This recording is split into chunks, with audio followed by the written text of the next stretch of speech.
I'm going to tell you a story today that I've never shared with anyone. Not my therapist, not my sister, not even the priest who heard my confession last month. For 43 years, I've carried this quiet alone, this sharp, burning weight that wakes me up at 3 a.m. most nights, makes my hands shake when my phone rings, makes me flinch when I see a car that looks like is pulling into my driveway. But today, I need to let it go. I need to say it out loud, not to bury it anymore. Before I start, I have to ask, where are you watching this from right now? And more importantly, if you've ever felt betrayed by the people you built your entire life for, the people you sacrificed everything for, I want you to comment below. Tell me your story. And please, check the description box. I've collected dozens of stories just like this one, and honestly, knowing I'm not alone has saved me more times than I can count. My name is Patricia. I'm 68 years old now, and I've been an ICU nurse for 43 years. 43 years. That means I've held the hands of people as they took their last breath. I've told mothers their children didn't make it. I've witnessed miracles and unimaginable suffering, sometimes in the same 12-hour shift. My hands have been inside open chests. I've had blood on my shoes so many times I stopped bothering to change them during my shift because there was no point. By the time I'd changed, there'd be more blood. This is who I am. Or at least, it's who I was. But here's the thing nobody tells you about being a woman in healthcare. You give everything, your body, your mind, your emotional reserves, and then you come home and have to give some more. Because if you're a mother, you're not just a nurse. You're not even just exhausted. You're guilty. When my son, David, was born, I was 25 years old. His father, Robert, had just gotten his real estate license, and we were living in a one-bedroom apartment in Norwood, Massachusetts, with dreams bigger than our bank account. I remember holding David for the first time and thinking he was the most perfect thing I'd ever created. His eyes were blue like his father's, and his fingers were so small, so impossibly small, that when he wrapped his hand around my pinky finger, something fundamental shifted inside me. I understood, in that moment, why mothers have killed for their children, why they've burned houses down, why they've made impossible choices. I went back to work when David was 8 weeks old. 8 weeks. I can still feel the way my milk-filled breasts ached against my scrubs in the morning, knowing he was at home with a babysitter I couldn't really afford while I was helping to save other people's children. The irony was so bitter, so suffocating, that sometimes I'd lock myself in the staff bathroom and just cry for 5 minutes before I had to go back out to the unit. Robert was good with David when he was present. Loving, attentive, excited. But as his real estate business started to pick up, he was present less and less.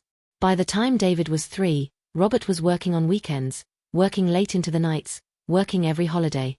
And I was still working my shifts, still pumping breast milk in the break room at the hospital, still coming home to a pile of dishes and laundry that never seemed to shrink no matter how much time I spent doing it. Here's a detail that's going to matter later. Robert was having an affair. I didn't know it at the time. I just thought he was busy.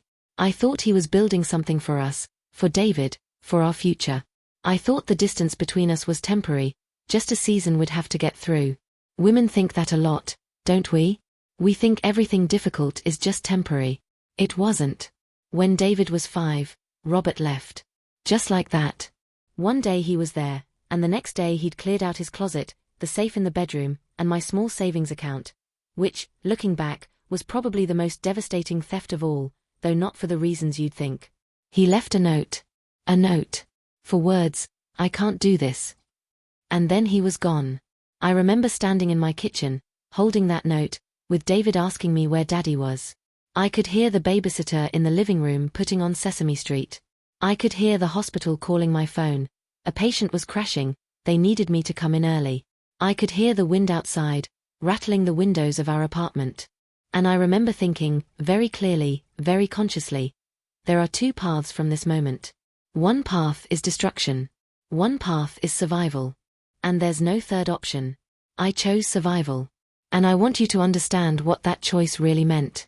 It meant working double shifts at the hospital.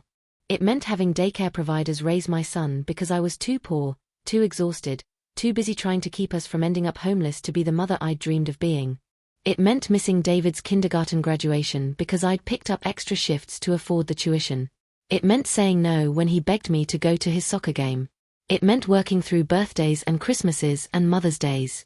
It meant becoming the kind of mother I never wanted to be, the kind who was always leaving. But it also meant something else. It meant I survived. We survived. Against all the odds, against every statistic about single mothers and poverty and the ways the system is designed to break you down, David and I made it. We clawed our way up. Slowly. So slowly sometimes I wasn't sure we were moving at all. But we moved. By the time David was in high school, I'd worked my way up to becoming a senior ICU nurse. I'd gotten my bachelor's degree by taking night classes. I'd bought us a small house in Tewksbury, Massachusetts, a real house with a backyard and a mortgage that felt like a weight around my neck but also like proof that I'd done something, that I'd built something real. And David was thriving. Straight A's, captain of the debate team, volunteering at the community center. He was everything I'd hoped for, everything I'd sacrificed for. I looked at him sometimes and thought, this is it.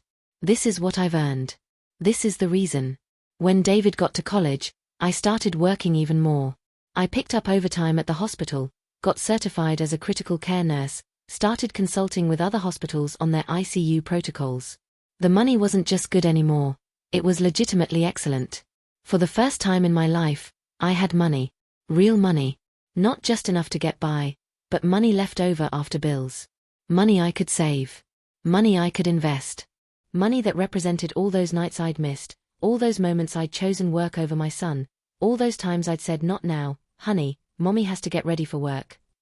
I suppose that's when I made my mistake.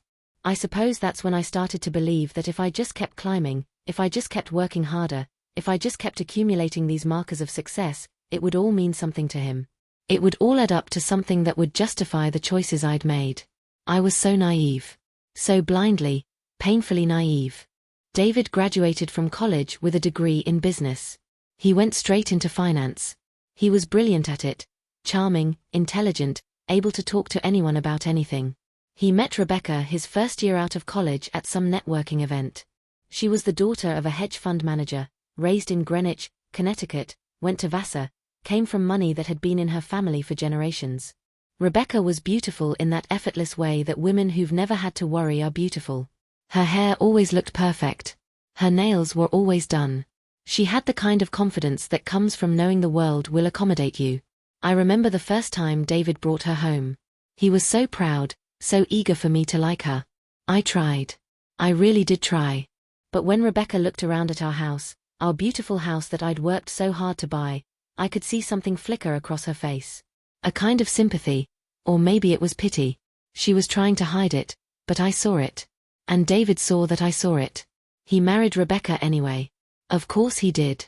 They had the wedding at her family's club in Connecticut. 300 people. Open bar. A band that played until midnight. I wore a dress I'd bought on sale, and I spent the entire reception with a knot in my stomach, watching Rebecca's mother make comments about the charming simplicity of my son's family background. So, Patricia, she said to me at one point, her hand on my arm, her smile somehow both warm and cutting, David tells us you work in healthcare. That must be so meaningful for you. She didn't ask follow-up questions. She didn't ask where I worked or how long I'd been doing it or what drew me to nursing. She asked it the way you'd ask someone about their hobby, something you do when you run out of actual things to say to a person. I smiled and said, yes, it's been my entire life. And immediately, I heard how that sounded. Like my life was small. Like all I had was this one thing, this job, this identity. But here's what I didn't say, that my entire life, all my sacrifices, all my choices, had been calculated toward one singular goal. Making sure David never felt poor. Making sure he had every opportunity one didn't have. Making sure that when he walked into rooms with people like Rebecca's family, he could do it knowing his mother had given him that foundation. I didn't tell her that my healthcare job meant I earned somewhere in the neighborhood of $180,000 a year. I didn't tell her about the investment portfolio I'd quietly been building since David graduated college. I didn't tell her that I'd been strategic and careful and disciplined about my money in a way that would have impressed any of her finance world friends. I didn't tell her any of that because I was proud, but also because I was scared. Scared that if David's new in-laws knew how much money I had, they'd treat me differently. Scared that if they knew I had resources, they'd feel entitled to them.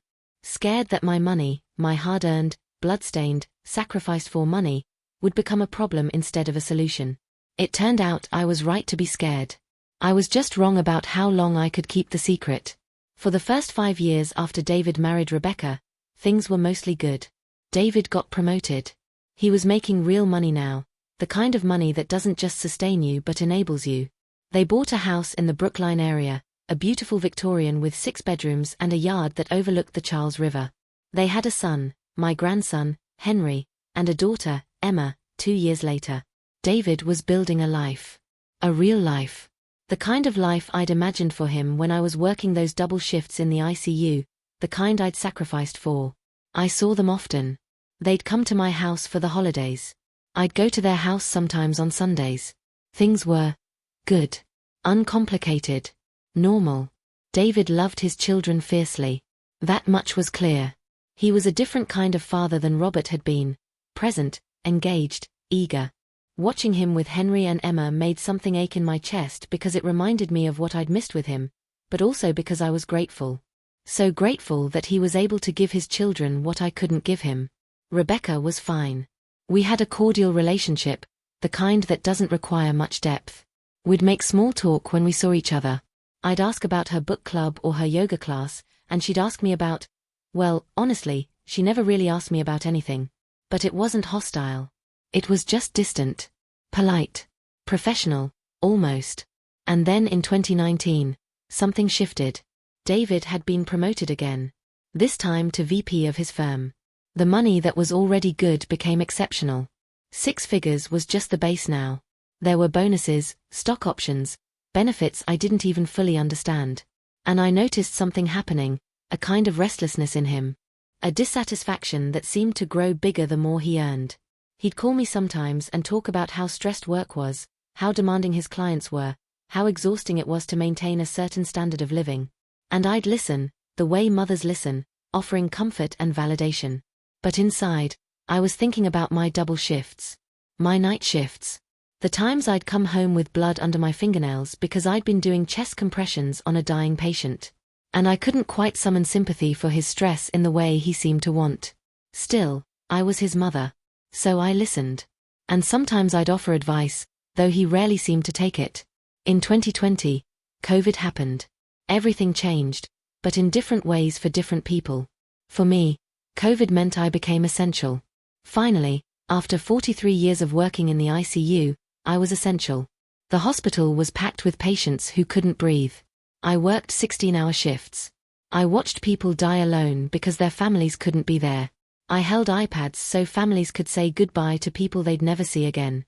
I became very close with my colleagues, the people I worked with, because we were going through something that bonded us in a way nothing else could. I wasn't supposed to be working during COVID. I was 59 years old. I could have retired. I had the money. But when the hospital put out the call for nurses, when I realized how bad it was going to be, I couldn't make myself leave. So I stayed. And I worked. And I watched people die. For David and Rebecca, COVID meant something different. David's firm went remote. But instead of his stress decreasing, it seemed to increase. He was working from home, but he was working constantly. Rebecca wasn't working. She'd never worked, actually. She was a full-time mother to Henry and Emma, which was, I suppose, its own kind of work. But she seemed frustrated by David's constant availability and unavailability at the same time. He was physically present but emotionally unreachable. I noticed, in our phone calls, that David started to resent the people around him. He resented Rebecca for not understanding how hard he was working. He resented his boss for expecting him to be constantly available. He resented his children for needing him when he was so exhausted. And underneath all of that resentment, I could hear something else. Something that sounded like, I've done everything right, and it still isn't enough. I recognized that feeling because I'd lived it my entire life. During that first year of COVID, I worked myself to complete exhaustion. There was a period where I worked 4 to 7 days straight without a single day off. I wasn't supposed to, there were supposed to be regulations about that, but the hospital was so understaffed, and people were dying, and I couldn't leave. So I didn't. I made $320,000 that year. Overtime pay. Hazard pay. Shift differentials. It was obscene, really. It felt obscene to be making so much money while people were dying. But I made it anyway. And I thought about giving it to David. I genuinely did. I thought about how it could help him, how it could ease his stress, how it could be a gift that mattered. But something in me held back. Some instinct I didn't fully understand whispered that it was a bad idea, that it would change something fundamental between us. So I didn't tell him. I just kept working. I invested the money. I built it into my portfolio quietly. By the end of 2021, my net worth was somewhere around $1.2 million. That's not a typo. That's $1.2 million. A woman who'd been a single mother making minimum wage 15 years earlier was now a millionaire. I still lived in my modest house in Tewkesbury. I still drove the same Honda I'd bought used in 2009. I still bought my clothes mostly on sale. I'd never adopted the lifestyle inflation that so many people do when they start making serious money. My entire adult life had taught me that security was more important than status. That money in the bank was worth more than a fancy car. But I was lonely with that money. I couldn't talk about it to anyone. I couldn't share it. I certainly couldn't let David know about it, because I could feel how fragile our relationship had become, how much of what held it together was this unspoken agreement that I was his mother and he was my son, and that was enough. If he knew I had this kind of money, I felt instinctively that something would shift. The narrative would change. I would become something different to him than I'd been. I was right. It was Rebecca who found out. Or more accurately, Rebecca who snooped and found out. I didn't know she was snooping at first. I just knew that something had changed. David's phone calls became different. More formal. More careful. He'd ask me specific questions about my financial situation, things he'd never asked before. Where was I banking? What kind of investments did I have? Had I thought about estate planning? I gave him vague answers. I told him I was fine, that I had enough, that he didn't need to worry about me. I tried to make it seem like money wasn't really something I thought about, which was the most massive lie because I thought about nothing but money. How to make it. How to keep it. How to protect it from people who might want it from me. But I didn't tell him the actual numbers. I held that close. I kept that sacred. And then, one Sunday in March of 2022, David and Rebecca showed up at my house unannounced. This was unusual. David always called first. David was structured, organized, planned everything down to the minute. But that Sunday, he just showed up, and Rebecca was with him, and they looked nervous. We sat in my living room. I made tea that neither of them drank. And David looked at his hands and said, "Mom, Rebecca needs to ask you something." Rebecca didn't waste time with preamble. She leaned forward, and there was something predatory in her expression that I'd never seen before. "How much money do you have?" I remember the silence that followed that question. The sound of the wind outside, rattling the windows. The ticking of the clock on my mantelpiece. David not meeting my eyes. I said, "Why do you ask?" "Because," Rebecca said, her voice careful and measured, "we're having some cash flow issues with the mortgage, and David mentioned that his mother was financially secure. We were wondering if maybe you could help us out." I looked at David. He finally met my eyes, and I could see shame there. I could also see something else, a kind of desperate hope. Like he was hoping I'd say yes to whatever it was they were about to ask. I said, "How much are we talking about?" "We need $200,000, Rebecca said, as though it was the most reasonable request in the world. "We could pay you back, of course. With interest. It would be a loan." I felt something cold move through my chest. $200,000. That was a specific number. That was a number they'd clearly calculated, clearly wanted, clearly expected me to have. "No," I said. I said it quietly. I said it calmly. I said it with the kind of finality that comes from knowing yourself, knowing what you need, knowing what you're willing to do. "No." Rebecca's face shifted. It was like watching a mask slip. "No what?" "No. You're going to think about it?" "No, not now." "Or just, no?" "Just no," I said. David cleared his throat. "Mom, if you have the money." "I do have the money," I said, and the words tasted like betrayal even as I said them. "I have the money because I worked for 43 years in a job that broke my body and my heart. I have the money because I missed your childhood. I have the money because your father left, and I had to build something from nothing. And I'm not giving it to you." The way Rebecca's jaw tightened, I could see her trying to recalculate. She'd thought I'd be easy. She'd thought I'd be a pushover, a mother who'd do anything for her son. She'd thought I'd feel guilty about all those years I missed, and I'd hand the money over as some kind of redemption. "Don't you want to help your son?" she said. "I've been helping my son his entire life," I said. "I don't owe him any more than I've already given." "Jesus, Mom," David said, and there was anger in his voice now, anger I'd never heard from him before. "You're his mother. His mother is supposed to help." "His mother did help," I said quietly. "His mother worked so hard to give him a good life. And now his mother is allowed to keep something for herself." We all sat there in silence for a moment. And then David and Rebecca stood up, and they left. David didn't even say goodbye. He just left. I sat in that living room with 2 cups of untouched tea and felt something inside me break. After that day, my relationship with David changed irrevocably. We still saw each other, but it was different. There was a coldness now, a formality that hadn't been there before. He'd call me on my birthday and on Mother's Day, but the conversations were short.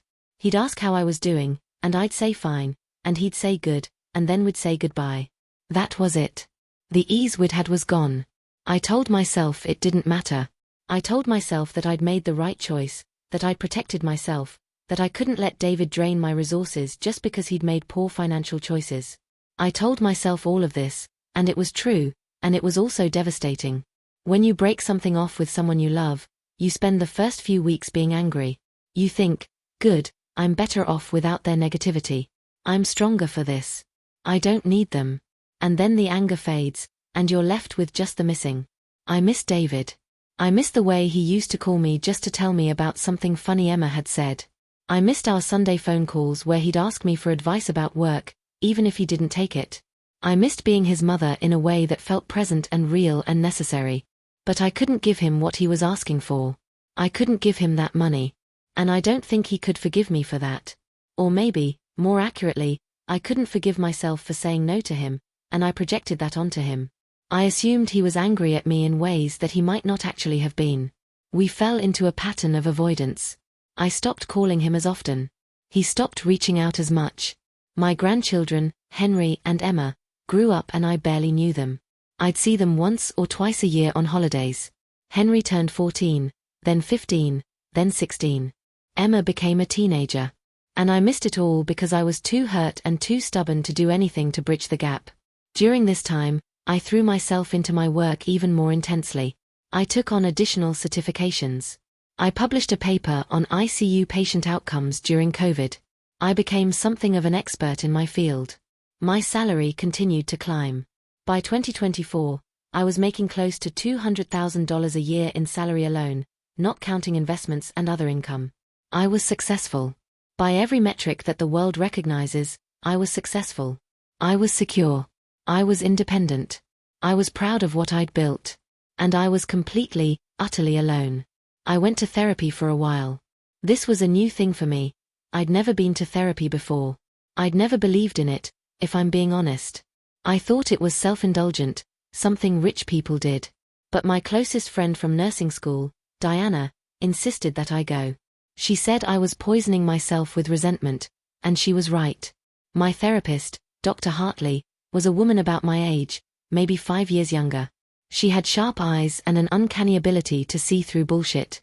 In one of our sessions, I was complaining about David, about how he tried to take advantage of me, about how ungrateful he was. "He's not ungrateful," Dr. Hartley said. "How do you know?" I asked, defensive. "Because you haven't given him anything in a long time," she said. "You've made that very clear." I wanted to argue with her. I wanted to tell her that I'd given him everything, that I'd sacrificed my entire life for him. But Dr. Hartley just looked at me with those sharp eyes, and I realized something. "I'm angry at him," I said quietly. "Yes. And I'm using the money as an excuse to be angry at him." "Maybe," Dr. Hartley said. "Or maybe you're right to be angry.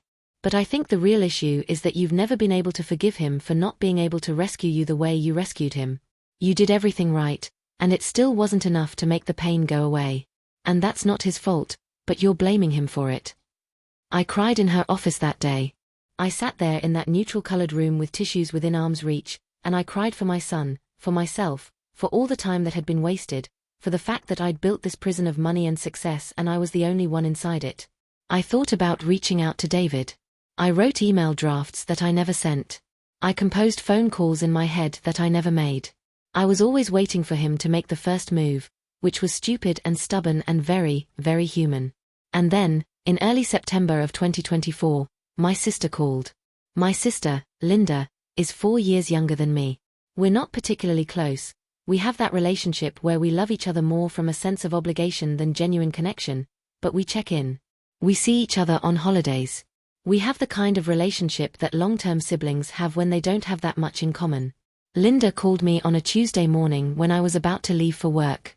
"Hi, honey," she said, and the tone of her voice immediately told me something was wrong. "I wanted to call you before you heard this from someone else." "Heard what?" I said. "I ran into Rebecca at the grocery store," Linda said. "She was talking to a friend of hers, and she was saying that David's company is doing very well. She said they just got approved for some big investment, and David's going to make a lot of money. She was saying that David is finally going to be able to give her everything she's ever wanted." I listened to Linda talk, and I felt something cold settle in my stomach. She said something else, Linda continued, and I could hear the hesitation in her voice. She said that if David hadn't approached you about helping with the mortgage, they wouldn't have had to pivot their financial strategy, and they wouldn't be in this position now. She said that you being selfish actually forced them into a better outcome. She seemed to think it was funny. I don't remember what I said to Linda after that. I think I thanked her and said I had to go to work. I think I hung up the phone.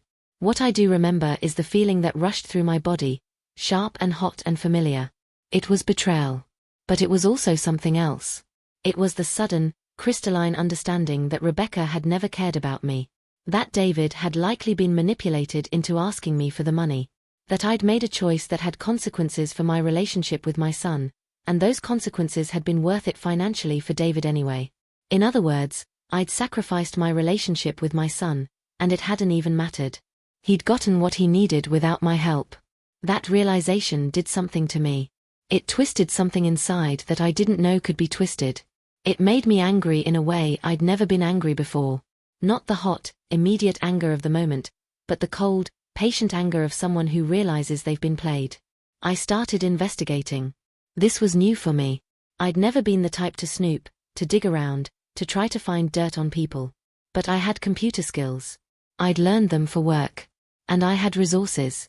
Money, time, and a deep, burning need to understand what had actually happened between my son and his wife. What I found, over the course of several weeks, was this.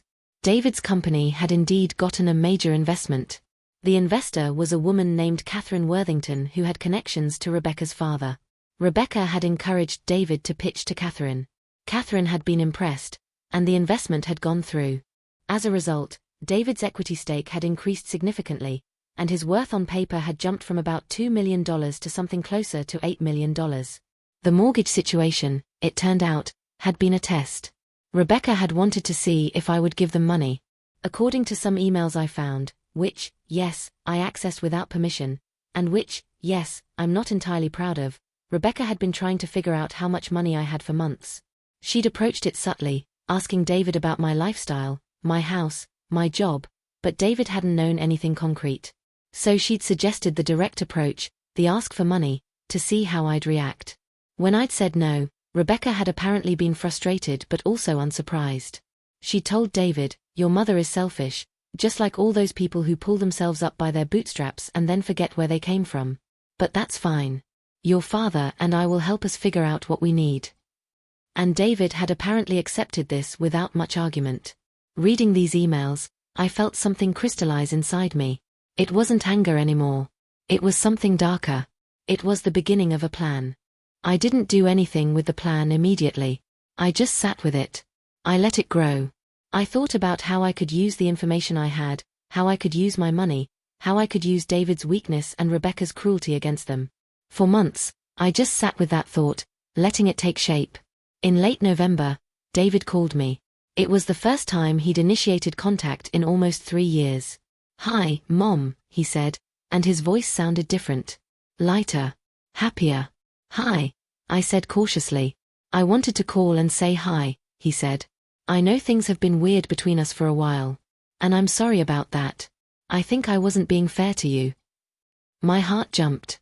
For a moment, I thought, this is it. He's going to reconcile. He's going to apologize. He's going to fix this. Rebecca and I are having some things figured out, he continued. And I realized that I was letting her influence me too much. I was angry at you for not giving us money, but looking back, I think you were right. We needed to figure out how to solve our own problems. And we did. We really did. I felt tears start to form, and I thought about just saying yes, just accepting this apology, just letting things go back to normal. But then he said, I'd really like to come over and spend some time with you. I'd like to bring the kids. We could have dinner. It would be good to see you. And something in me said no. Something in me said, wait. Because I understood, in that moment, that David wasn't calling to apologize out of the goodness of his heart. He was calling because something had shifted. He was calling because he'd gotten what he wanted. He was calling because he could afford to be generous now. And the thought of him thinking I was going to just welcome him back without any explanation, any real acknowledgement of what had happened, made me feel something that I'd never felt toward my son before. I felt contempt. I told David yes, I'd love to have dinner with him and Rebecca and the kids. I said it in the bright, warm voice of a mother who'd been waiting for reconciliation, who was grateful that her son wanted to spend time with her. I told him to come to my house on a Saturday in December, and I'd make a special meal. What I didn't tell him was that I had a plan forming in my mind, a way to give him exactly what he deserved, a way to show him what happens when you try to use your mother. Let me be clear about something before I continue. I'm not a cruel person. I've spent 43 years in healthcare, comforting dying people, holding people's hands as they took their last breath. I know about human suffering. I know the weight of it. I've carried it like stones in my pockets my entire life. So what I'm about to tell you isn't something that came easily to me. It isn't something I'm proud of. But it's something I did. And I need to be honest about it. Over the next several weeks, I did things I'd never done before. I hired a private investigator to look into David's business dealings. I reached out to Catherine Worthington's ex-husband, who was apparently unhappy about how the investment had gone down and willing to talk to me. I gathered information about David's financials, his business structure, his vulnerabilities. What I discovered was that David's company wasn't on as solid ground as Rebecca had let on. The investment had been substantial, but it had also come with strings attached. Catherine Worthington had a stake in the company, and she had certain expectations. If those expectations weren't met within the next 2 years, she could force a liquidation. And if she forced a liquidation, David's net worth would drop significantly. Additionally, David had taken out some personal loans to cover expenses while the company was growing. He was leveraged. He was relying on continued success. If something went wrong, he could lose everything. I also discovered something else. David had been making some questionable decisions. Not illegal, necessarily, but ethically grey. He'd been hiding certain expenses from Catherine. He'd been misrepresenting some client relationships. Nothing that would have landed him in prison, but enough that if someone dug deep enough, if someone asked the right questions, Catherine might start to wonder if her investment was safe. I sat with this information for weeks. I had the power to destroy him. Not completely, he'd land on his feet somewhere. But I could make his life very difficult. I could call Catherine and tell her what I'd found. I could suggest an audit. I could plant seeds of doubt. But I didn't do that. Not yet. Because as I sat with my anger, I realized something. I didn't actually want to destroy David. What I wanted was for him to understand what he'd done to me. I wanted him to feel, for once in his privileged life, what it felt like to be afraid. To be uncertain. To be at the mercy of someone else. So I came up with something different. Something more subtle. Something that would make him understand exactly what I was capable of, exactly what I could take from him, without actually taking it. I printed out the information I'd gathered. All of it. The financial records, the questionable business dealings, the emails, the vulnerability reports. I printed it all out, and I organized it into a neat folder. And then I made a copy for myself and put it in a safe deposit box, along with a letter explaining everything I'd discovered and everything I knew. Then, on the Saturday in December that David was supposed to come to dinner, I prepared my house. I made a special meal, David's favorite from when he was a child, roasted chicken with rosemary and potatoes. I set my nice table.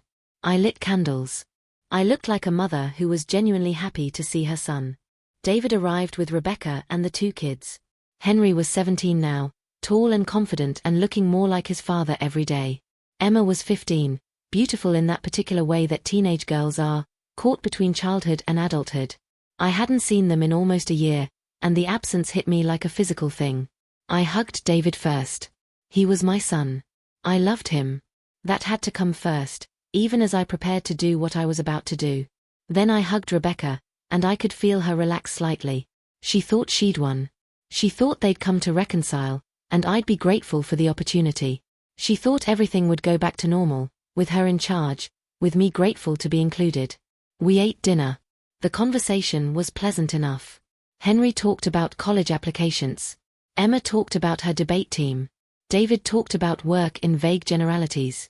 Rebecca talked about a renovation they were planning for their house. It was all very civilized, very normal. And the whole time, I was sitting across from them with this folder tucked away in the closet, waiting. After dinner, I said I'd made dessert, but first, could I talk to David in the kitchen for a moment? Rebecca's expression shifted slightly, but she covered it with a smile. Of course, she said. David followed me into the kitchen, and I could feel his confusion. Mom? What's going on? He said. I looked at him for a long moment. My boy. My beautiful, privileged, ungrateful boy. And I said, I know about Catherine Worthington. I know about the misrepresentations you've made to her. I know about the hidden expenses. I know about the personal loans. And I know about Rebecca. David's face went very pale very quickly. What do you mean you know? He said. I mean I paid someone to find out, I said calmly. I mean I have documentation. I mean I could make a phone call right now and tell Catherine everything, and your company would be finished. Your marriage would probably be finished too, actually, when Rebecca realizes you've lost all the money. Jesus, Mom, David said. He looked shocked and terrified and angry all at once. What the hell? What the hell? I repeated. That's what you want to know. What the hell am I doing? Why am I threatening you? Why am I being so cruel? Yeah, he said. Exactly. Because you asked me for money that you didn't actually need, I said quietly. Because you sent your wife to manipulate me. Because you were willing to blame me for your financial stress when the real problem was your own poor choices. Because you called me 3 weeks ago and tried to play reconciliation with me without ever actually apologizing for what you did. Because you think I'm just supposed to be grateful to have you back in my life. No questions asked, no explanations given. I did apologize, David said. No, you didn't, I said. You said things had been weird and you were sorry about that, which is not an apology. It's a deflection. An apology would be, Mom, I was wrong. I was manipulated by Rebecca. I let greed and insecurity make me act in a way I'm not proud of. I hurt you, and I'm sorry. David just stared at me, and I could see him processing, calculating, trying to figure out what his mother had become. I'm not going to call Catherine, I continued. I'm not going to destroy you. But I want you to understand something very clearly. I could. I have the power to. And if you ever try anything like this again, if you ever try to manipulate me or lie to me or treat me like I'm just a source of money or validation, I will use what I know. This is blackmail, David said. Yes, I said simply. It is. I'm blackmailing you with the truth about yourself. I'm threatening to expose you unless you treat your mother with respect and honesty. Call it what you want. I watched something break in his face. He looked like he was about to cry, but he held it together. Why are you doing this? He asked. Because I'm tired, I said. And I meant it. I was so tired. I was tired of being taken for granted. I was tired of performing gratitude for being allowed to love my son. I was tired of pretending that his disrespect didn't wound me. I'm tired of making myself small for people who are bigger than me. I'm tired of protecting people who wouldn't protect me. And I'm tired of being nice about it. There was a long silence. Then David said, Does Rebecca know? Not yet, I said. David looked like I'd punched him. I could see him doing the calculus, trying to figure out what this meant, whether I was planning to tell his wife, whether his marriage was actually in danger. The folder in the hallway closet is for you, I said. Everything I found is in there. Take it. And I suggest you make sure Catherine Worthington doesn't find out about your questionable business practices before you do. I suggest you get your house in order. You've lost your mind, David said. Maybe, I said. Or maybe I've finally found it. I walked back into the dining room, and David followed me. Rebecca was making conversation with the kids, but I could see her watching us, trying to gauge what had happened. David needs to tell you something, I said brightly. Don't you, sweetheart? David looked at me with such hatred in his eyes that for a moment, I felt a flash of regret. Just a flash. But it was there. We should probably head out, he said to Rebecca. I'm not feeling well. Rebecca looked confused and disappointed, but she didn't argue. They gathered the kids. Henry and Emma were confused about why they were leaving early. As they were putting on their coats, I handed David the folder. He took it without looking at me. I love you, I said. Because I did. Even as I was destroying something between us, even as I was becoming someone I didn't recognize, I still loved him. He didn't respond. He just left. After they drove away, I sat on my front step in the cold December air, and I didn't feel victorious. I didn't feel powerful. I felt empty. I felt like I'd finally crossed some line that couldn't be uncrossed, that I'd done something that the person I used to be wouldn't have recognized as myself. I also felt free in a way I'd never felt before. For 2 weeks after that night, David didn't contact me. He didn't call. He didn't text. He didn't show up at my door. And I waited, knowing something was coming, knowing that what I'd done had set something in motion that I couldn't stop. What I didn't know was exactly what form the fallout would take. I got a call from my hospital's HR department on a Tuesday morning. Apparently, someone had filed a complaint about me.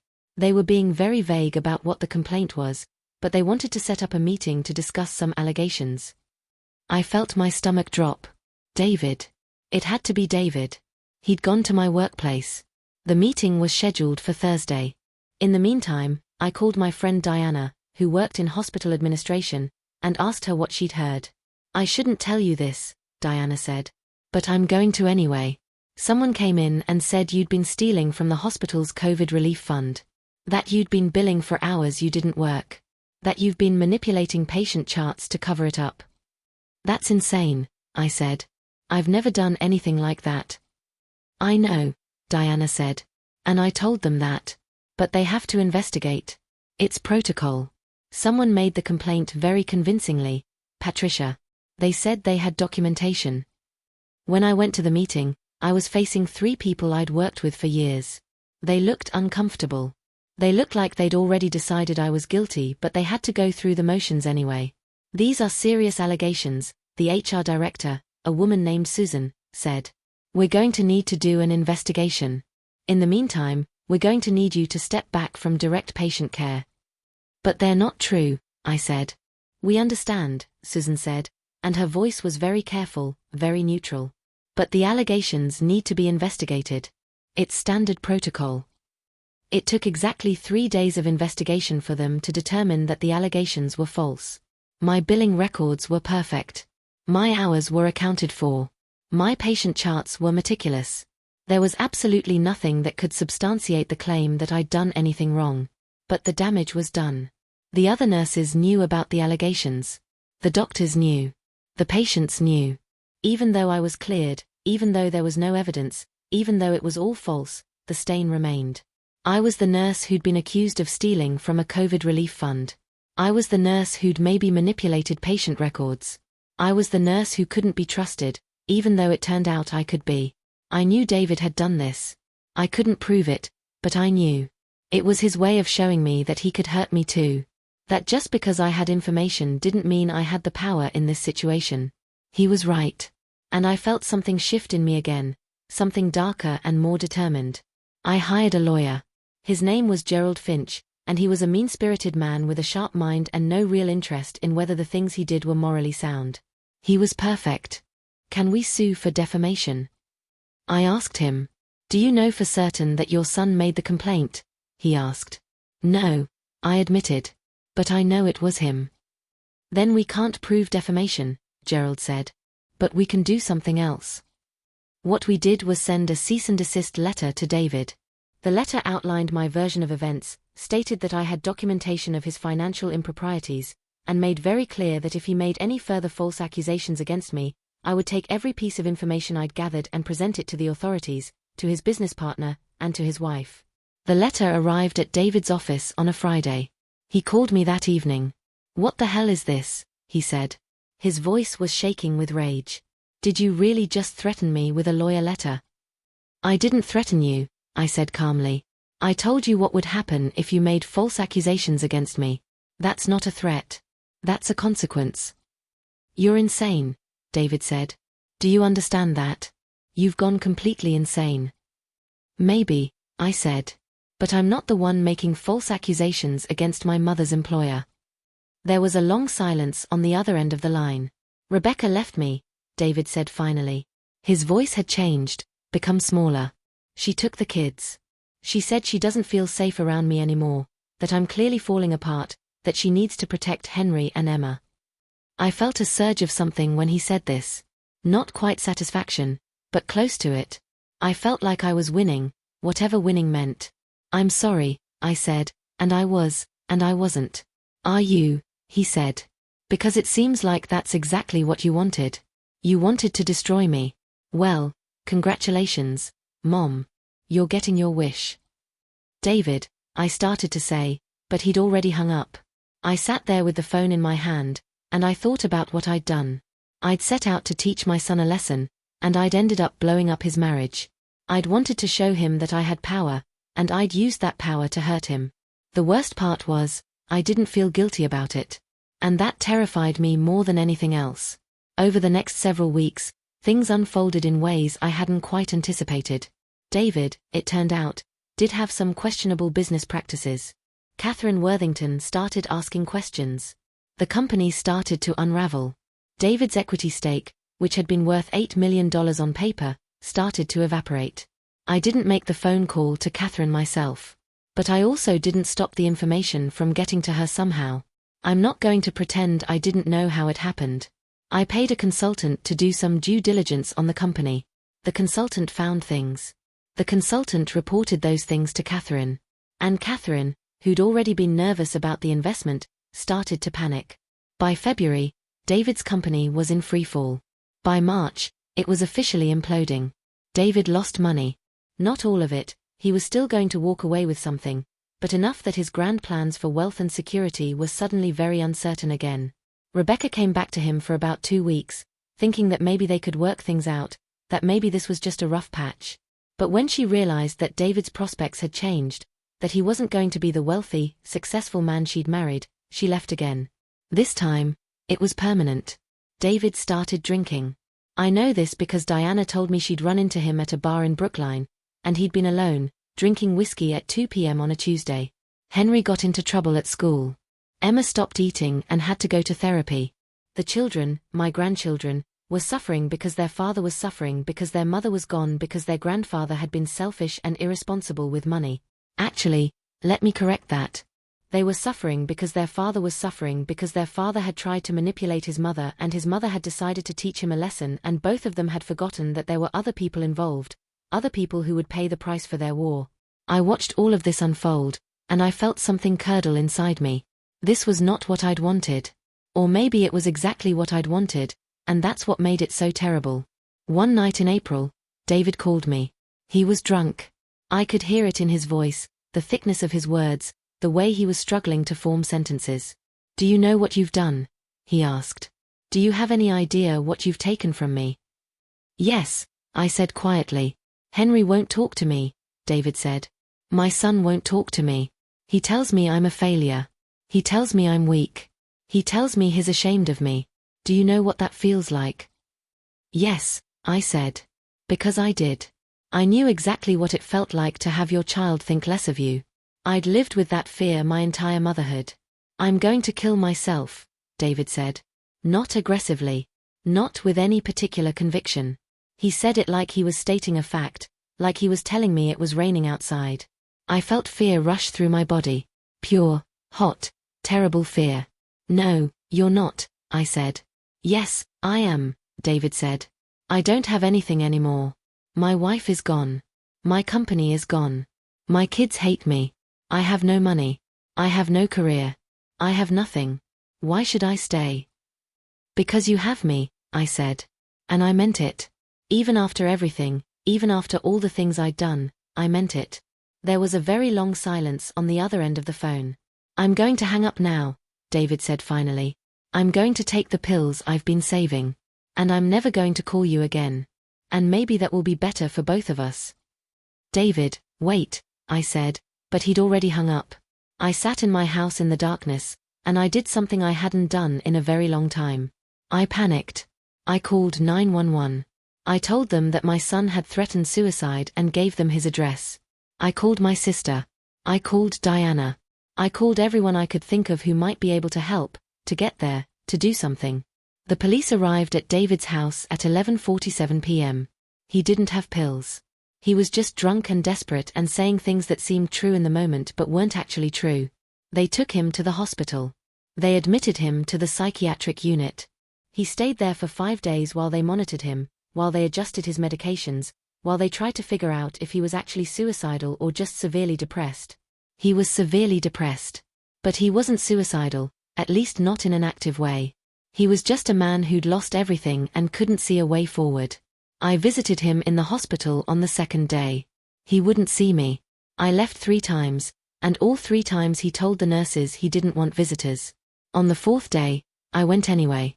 I walked into his room without permission, and I sat down next to his bed. I'm sorry, I said. He wouldn't look at me. I'm sorry, I said again. I know that's not enough. I know saying sorry doesn't fix any of this. But I need you to know that I'm sorry. I'm sorry for what I did. I'm sorry for trying to teach you a lesson. I'm sorry for wanting to hurt you. Why would you do that? David asked. His voice was small, broken. Why would you want to hurt your own son? Because you hurt me, I said. And I was angry. And I was so tired of being the strong one, the responsible one, the one who always had to do the right thing. And I wanted to show you that I was powerful too. That I could destroy you if I wanted to. And now look at me, David said. He gestured at himself, at the hospital room, at everything. Look what you did. I know, I said. The kids won't see me, David said. Rebecca's lawyer is pushing for full custody. I'm not going to see my children. That might not be permanent, I said. It is, David said flatly.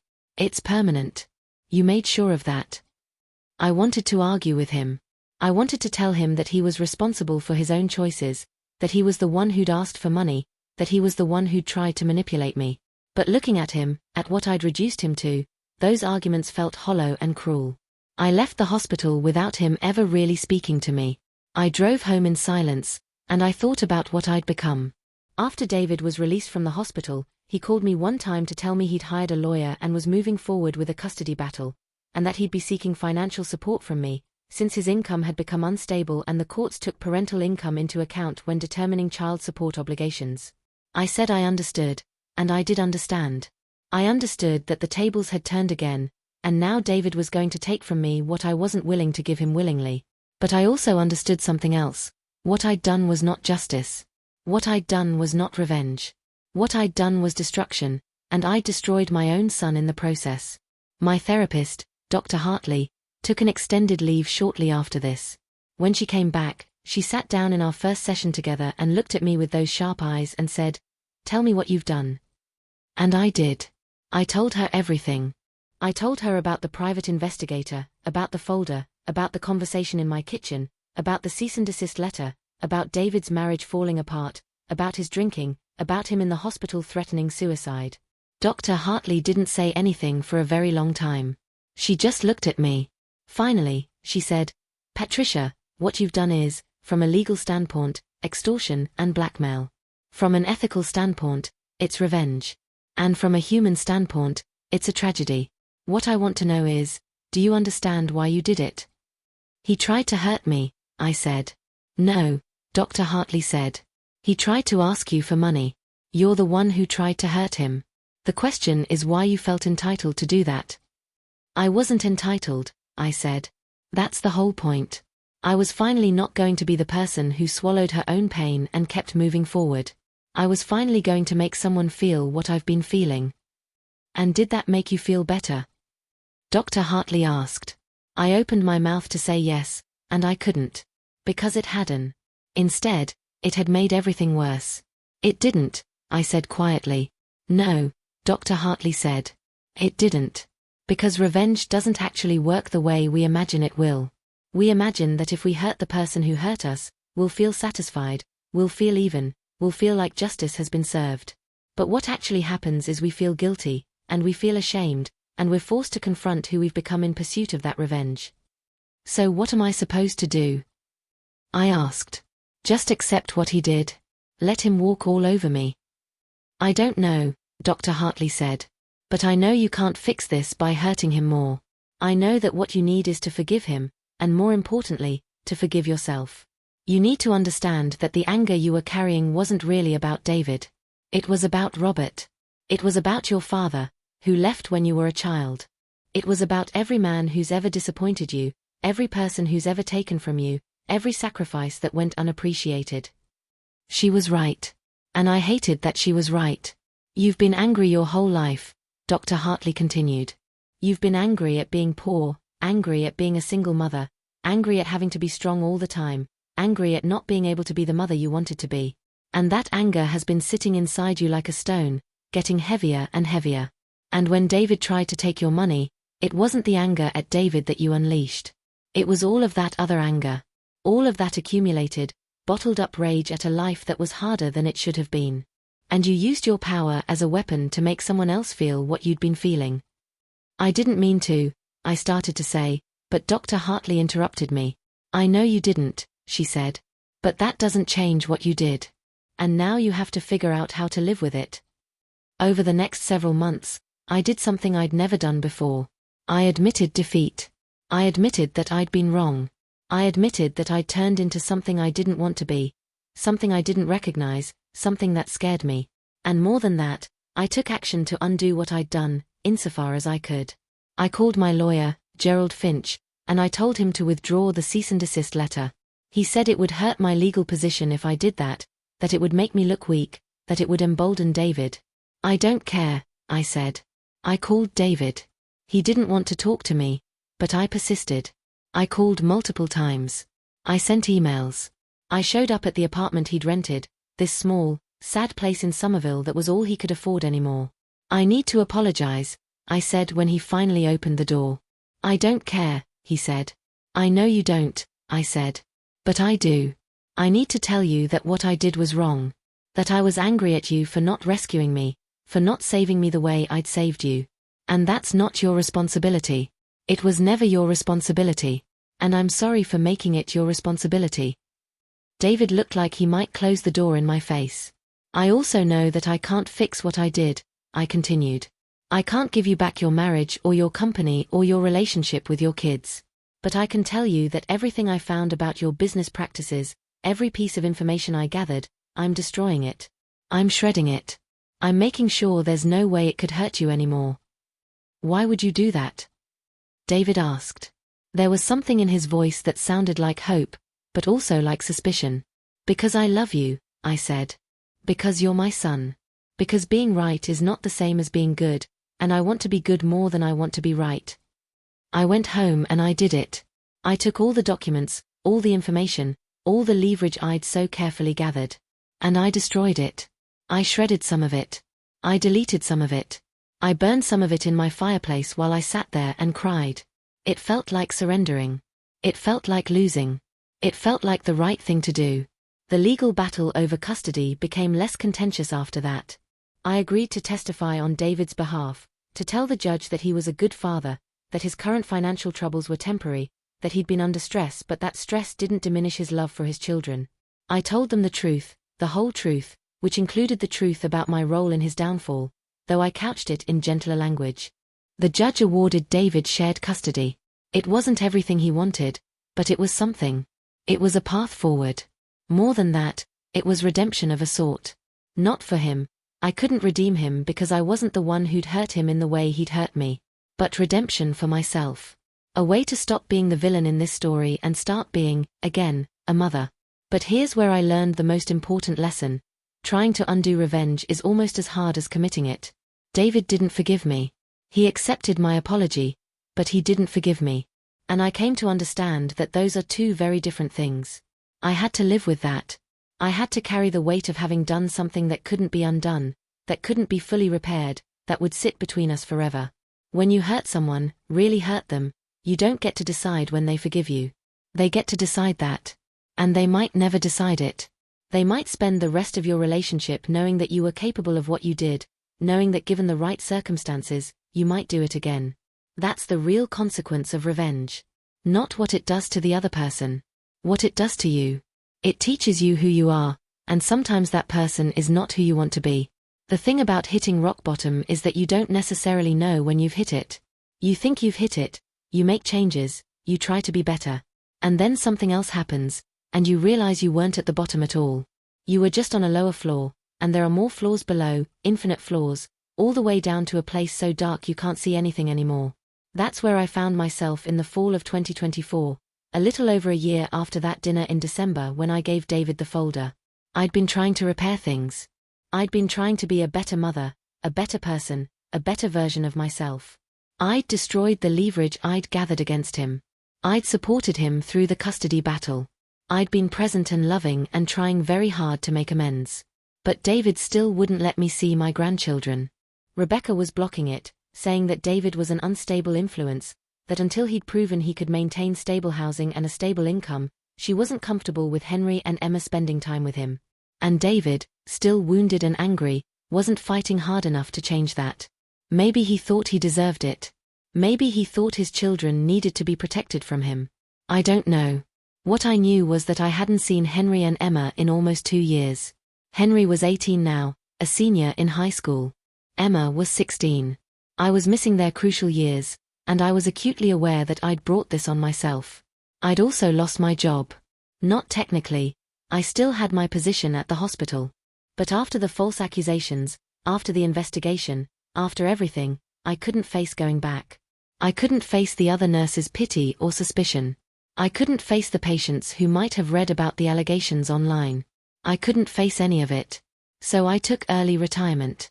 I was 68 years old, and I retired from the one thing that had defined my entire adult identity. I'd been a nurse since I was 25.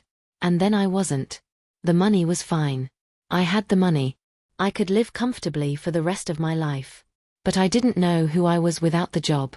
I didn't know how to structure my days, how to find meaning, how to feel like I was contributing to something. I started having panic attacks. I started having nightmares. I started drinking too much wine at night and sleeping poorly. I started feeling, for the first time in my life, truly alone.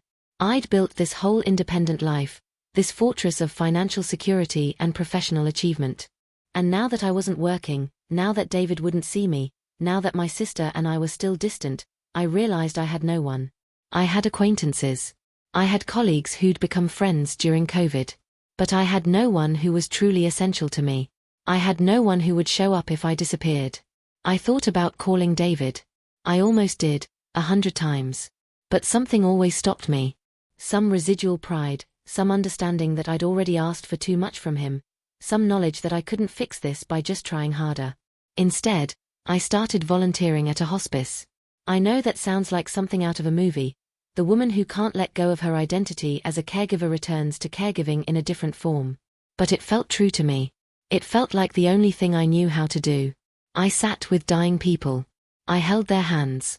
I listened to their stories. I did the thing I'd always done. I bore witness to human suffering. And one day, in October of 2024, someone came into the hospice who changed everything. His name was William. He was 82 years old, and he was dying of pancreatic cancer. He had no family. His wife had died 15 years earlier, and his 2 children had cut off contact with him decades before that. He was alone in the way that only a truly isolated person can be alone, not just physically solitary, but spiritually bereft, with no one who remembered him, no one who cared if he lived or died. I asked him why his children had stopped talking to him, thinking maybe I could provide some wisdom based on my experience with David. Instead, he just looked at me and said, I was a bad father. I was absent. I chose my work over my family. And when I finally realized what I'd done, it was too late. They'd already learned to live without me. I sat with him for a long moment, and I thought about how my story wasn't so different from his, except I'd done something worse. I hadn't just been absent. I'd been actively cruel. I'd weaponized my knowledge. I'd tried to destroy my own child. I think I've done the same thing, I said. Not exactly the same, but similar. I've hurt my son so badly that I don't know if we'll ever come back from it. William looked at me, and he was quiet for a while. Then he said, "Can I tell you something that I only learned when it was too late? There's no such thing as too late to apologize. There's only too late to expect forgiveness. Those are two different things. You can always apologize. But you don't get to demand that they forgive you. You only get to do the apologizing, and then you have to live with whatever comes after." "But what if they won't even see me?" I asked. "What if they've shut me out completely?" "Then you keep trying," William said. "Not to manipulate them. Not to change their mind. But just to let them know that you're sorry. That you're aware of what you did. That you're not the same person anymore. And then you accept whatever they decide to do with that information." William died 3 days later. I was holding his hand when he went. His last words were, "Tell your son you're sorry. Don't wait for permission. Just tell him." I left the hospice that day, and I did something I'd been afraid to do for a long time. I drove to David's apartment in Somerville. He wasn't home. I sat in my car outside his building for an hour, and then I did something I'd never done before. I wrote him a letter. Not an email, which he could ignore. A real letter, handwritten, the kind that takes time and intention. I wrote, *David, *. I'm sitting in my car outside your apartment, and I'm trying to find the courage to knock on your door. I've been sitting here for an hour, and I still can't do it. So I'm writing this instead, and I'm going to leave it in your mailbox, and I'm going to hope that you read it. I want to start by saying, I'm sorry. Not sorry that I was angry. Not sorry that I felt hurt. But I am sorry for how I expressed that anger. I am sorry for using what I knew about you as a weapon. I am sorry for the destruction I caused in your life. I am sorry for hurting you. I know that's not enough. I know that saying sorry doesn't undo what I did. I know that you will probably still be angry at me, and you'll probably still think that I'm a terrible person. And you might be right. But I need you to know something. I did what I did because I was afraid. I was afraid that if you knew how much money I had, you would want it from me, and I wasn't strong enough to say no. I was afraid that I'd worked my entire life for nothing, that all my sacrifices had been in vain, that you didn't appreciate anything I'd done for you. I was afraid that I was alone, and I've been alone for a very long time. Those fears don't justify what I did. But I wanted you to understand where it came from. I wanted you to know that it wasn't about hurting you. It was about protecting myself. And in protecting myself, I hurt you. And I'm sorry for that. I'm also sorry for what happened to your company, your marriage, your relationship with your children. I know I didn't cause all of that. You made choices that contributed to those outcomes. But I accelerated it. I made it worse. And I'm sorry for that. I don't expect you to forgive me. I don't expect us to go back to what we were. I just want you to know that I see what I did. I'm not hiding from it anymore. I'm not justifying it. I'm just accepting it, and I'm trying to be better. I love you. I've always loved you. Even when I was angry at you, even when I was hurting you, I loved you. And that love is the only real thing I have to offer you now. I hope someday you'll let me apologize in person. But I understand if you don't. I understand if this letter is the last communication you ever want to have with me. Your mother. Patricia. I left the letter in his mailbox, and I drove away. I didn't expect a response. I wasn't writing the letter because I thought it would change anything. I was writing it because William was right. I had to try. I had to put myself out there, knowing that I might be rejected, knowing that it might not help, knowing that the best I could hope for was that he'd read it and understand that I was sorry. 2 weeks passed. Then 3.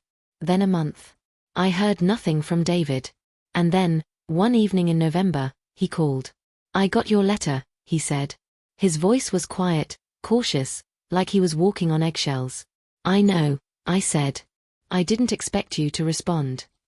I almost didn't, David said. I read it, and I was still angry. I'm still angry.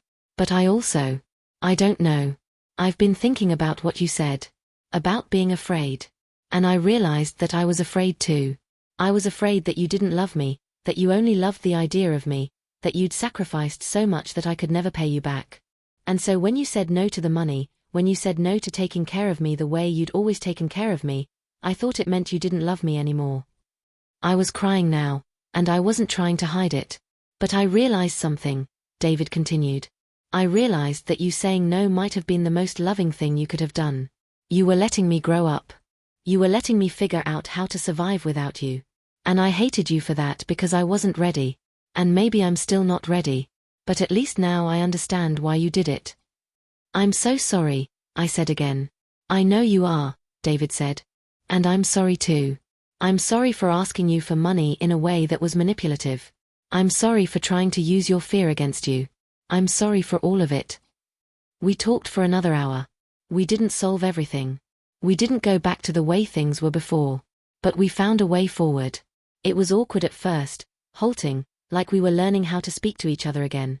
But it was something. "I want to see you," David said finally. "Really?" I asked.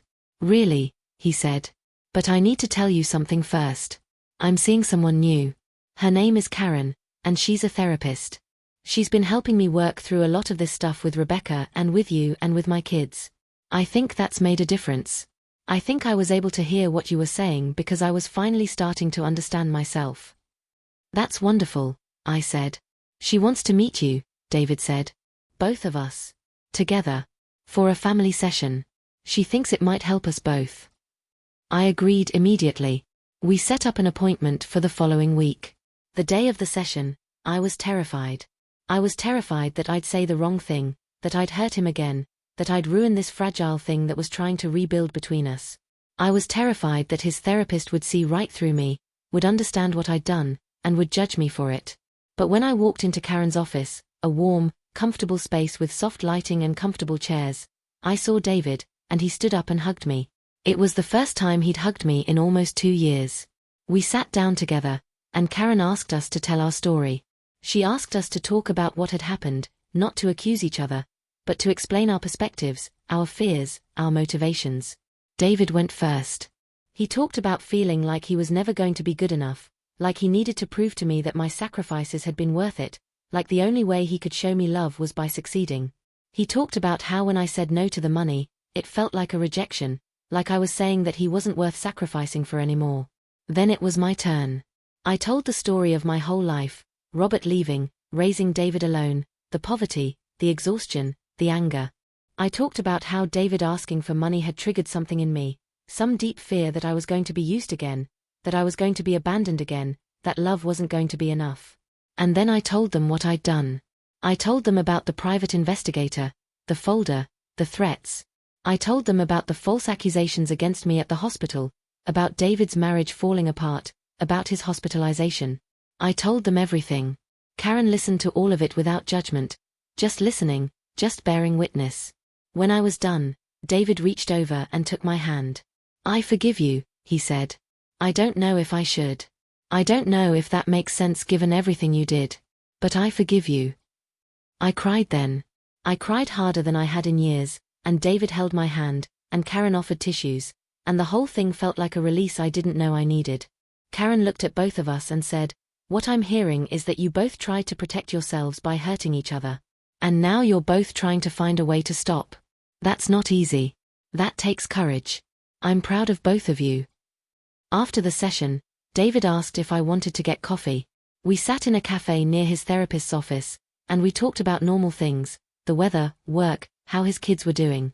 He told me that Henry had gotten into college. He told me that Emma was thinking about studying psychology. He told me that Rebecca had remarried and was living in California, but that the kids still saw him regularly now. "I owe some of that to you," David said. "Knowing that you were sorry, that you were trying to change, that you were willing to admit what you did. It made me want to do the same thing. It made me want to be better." "I don't know if I can take credit for that," I said. "Well, you should," David said.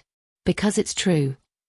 We made plans to have dinner with David and Karen and the kids the following month. For the first time in 2 years, I was going to see Henry and Emma. For the first time in 2 years, I was going to be included in my son's life in a real, genuine way. And the most profound thing about this reconciliation was that it wasn't a happy ending. It was just a beginning. We both knew that there would be moments when the anger would come back, when the hurt would resurface. We both knew that what I'd done had left scars that wouldn't completely fade. But we also knew that we were both willing to try. And sometimes, that's all you get. Not forgiveness that erases everything, but willingness. Effort. The understanding that love is complicated, and people are complicated, and sometimes the people we love hurt us, and sometimes we have to find a way to love them anyway. There's something that nobody tells you about having money, especially if you're someone like me, someone who spent the first part of her life without it. They don't tell you that money is a form of power, and power is intoxicating. They don't tell you that when you finally have something that other people want, something that other people need, you'll be tempted to use it in ways that surprise you. During the months after David and I started reconciling, I had a lot of time to think about this. I was no longer working. I was volunteering at the hospice part-time. I had endless hours to sit with my thoughts, to examine what I'd done, to understand who I'd become. And I realized something. I'd used my money and my knowledge against David not because he deserved it, but because I could. Because for the first time in my life, I had power, and I wanted to know what it felt like to use it. I wanted to know what it felt like to be the one with the leverage instead of the one being leveraged. This realization was both liberating and devastating. It was liberating because it meant I could stop blaming David for making me do what I'd done. I had made a choice. I had chosen to hurt him. The responsibility for that was mine and mine alone. It was devastating because it meant understanding that I was capable of being cruel in a way I'd never acknowledged before. I'd always seen myself as the good person, the self-sacrificing person, the one who put everyone else first.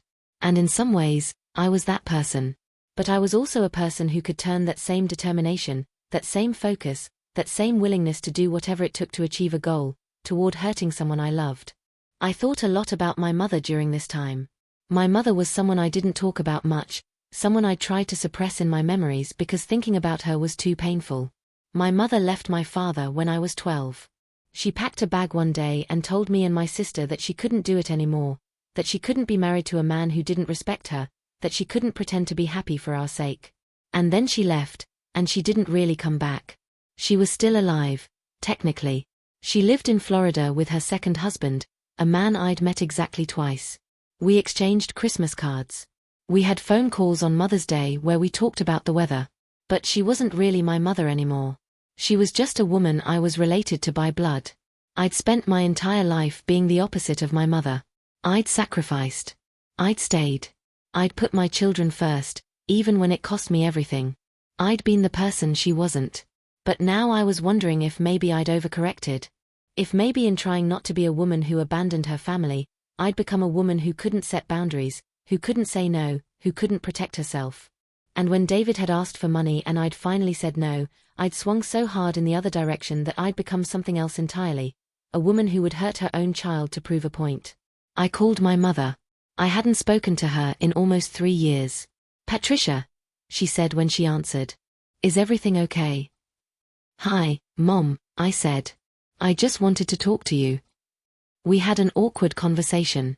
We updated each other on our lives.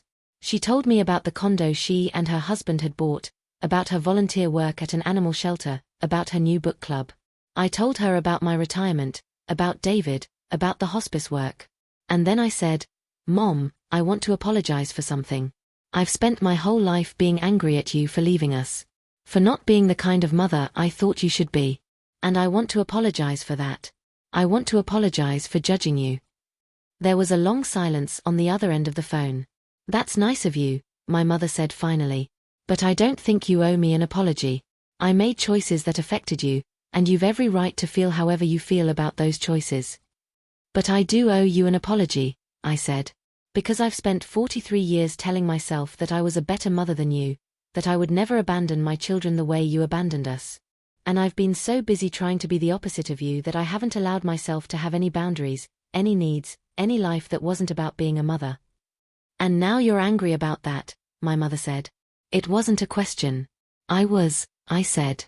"I'm trying not to be anymore." "That's good," my mother said. "That's very good. Because the anger will destroy you." "I know because it nearly destroyed me." We talked for another hour, and for the first time in my adult life, I felt like I had a real conversation with my mother. Not a polite exchange of pleasantries, but a real conversation where we talked about her choices, my choices, the ways that we're similar and the ways that we're different. Before we hung up, she said, "Patricia, I'm proud of you. For trying to reconcile with David. For understanding what you did. For being willing to change. That takes a kind of strength that I didn't have." After I hung up, I cried again. Not out of sadness, but out of relief. Relief that I could finally see my mother as a person, not just as a woman who'd disappointed me. Relief that I could forgive her, and in doing so, forgive myself. The truth about power is that it doesn't actually change anything fundamental about who you are. It just reveals who you are. It shows you what you're capable of when you have the ability to act without consequences. And sometimes what you find when you look at yourself is not comforting. But the other truth about power is that once you understand what you're capable of, once you've seen yourself at your worst, you get to make a choice about who you want to be going forward. You get to use that power differently. You get to understand that just because you can do something doesn't mean you should do it. That was the lesson I was learning, slowly and painfully, at 68 years old. I started a support group at the hospice for people who were dealing with family estrangement. I told them my story, not all of it, but enough. I told them about David, about the money, about the anger. I told them about what I'd done and what I'd learned. And the most incredible thing happened. People started to show up. People who were estranged from their children, their parents, their siblings. People who were carrying shame and regret. People who thought they were alone in their guilt. And by telling them my story, by being honest about the things I'd done, by showing them that someone who'd worked in healthcare for 43 years, someone who'd helped save lives, someone who'd built a good life for herself, could still do something terrible and survive it, I gave them permission to do the same thing. I gave them permission to be human. To be flawed. To be capable of both tremendous love and tremendous cruelty. To be both the hero and the villain in their own stories. And in giving them that permission, I gave it to myself. December arrived, and with it came the dinner I'd been both anticipating and dreading. I was going to see Henry and Emma for the first time in 2 years. I cleaned my house obsessively. I cooked for 3 days. I made Henry's favorite dessert, a chocolate cake with raspberry filling that I used to make for him when he was 10. I made Emma's favorite dish, homemade pasta carbonara, because Emma had always loved cooking and I wanted to show her that I remembered that about her. David called me the day before to make sure I was ready, to ask if I needed anything, to give me his ETA. "I'm nervous," I told him. "What if they hate me? What if they blame me for everything that happened?" "They might," David said honestly, "but I don't think they will." I told them what happened. I told them how I was trying to manipulate you, and how you reacted, and how we've both been working to repair things. I told them that you're their grandmother and that you love them, and that it's time to give you a chance. "What did they say?" I asked. "Henry was skeptical at first," David said. "But Emma, she wanted to know your side of the story. She wanted to understand how someone who'd spent her whole life helping people could turn around and hurt someone like that. And I told her that was exactly the kind of question she should be asking, that understanding people's motivations is more important than judging them." When they arrived at my house the next evening, I felt my heart actually stop for a moment. Henry was so tall now, a man really, no longer the teenager I'd last seen. He had David's jawline and his grandmother's serious expression. Emma had grown into her looks. She was beautiful in that intense, watchful way that teenage girls can be. She had my nose, I realized. My grandfather's nose. Something of my blood in her face. I wanted to hug them, but I held back. I let them come to me. Emma hugged me immediately. She was warm and genuine, and I felt something in my chest settle when she did that. Henry was more cautious. He shook my hand, and there was a formality to it that hurt, but I understood. He had every right to be cautious. We sat down to dinner, and at first, the conversation was stilted. We talked about school, about college, about general topics that didn't touch on anything real or painful. But slowly, as we ate, as the wine flowed, for the adults, as the atmosphere became warmer, people began to relax. It was Emma who broke through the awkwardness. She set down her fork and looked at me and said, "Dad told us what you did. How you blackmailed him. How you made it so his company would fail. I want you to know that I think that was really messed up." David winced, but I held up my hand to stop him from intervening. "You're right," I said to Emma. "It was really messed up. I'm not going to try to justify it or minimize it. It was exactly what you think it was, me using power to hurt someone I love." "But why?" Emma asked. What made you think that was okay? It wasn't okay, I said. But at the time, I was so angry that I couldn't think straight. I was angry at your father for asking me for money, but underneath that, I was angry at a lot of other things. I was angry at being alone. I was angry at having spent my whole life sacrificing for other people. I was angry that even though I'd done everything right, even though I'd worked hard and built a good life, I still felt small and powerless. So you decided to hurt Dad? Emma said. I decided to hurt him so I could feel powerful, I said. Which is terrible. Which is inexcusable. But it's the truth. Henry was watching me carefully, and I could see him processing what I was saying, trying to figure out if I was genuine or if I was just telling them what they wanted to hear. The thing is, I continued, I've realized that hurting your father didn't make me feel powerful at all. It just made me feel ashamed. And it made me lose 2 years with you both, which is something I can never get back. So even if I'd gotten what I wanted, even if I'd felt powerful in that moment, the price I paid for it was way too high. What changed? Henry asked. It was the first thing he'd said to me directly, and his voice was serious, skeptical, testing. I met someone, I said. A man named William who was dying. He'd lost contact with his children because of mistakes he'd made, and he told me that the only way forward was to keep apologizing, not to expect forgiveness, but just to keep trying. And I realized that I was giving up. I was just accepting that David didn't want to see me, that I'd destroyed something irreparable. And I decided to try instead. And it worked. Henry asked. It's working, I said. But it's not like a movie where everything gets resolved in 90 minutes. It's slow and awkward, and sometimes it's still hard. Your father and I will probably always carry what happened between us. But we're trying. And I think that's what matters. We finished dinner, and afterward, I made the pasta carbonara while Emma sat at the kitchen counter and talked to me. We talked about her plans for college, about the books she was reading, about her friends. We talked about everything except the past. When it was time for them to leave, Emma hugged me again, and this time it felt less tentative. This time it felt like she was making peace with me.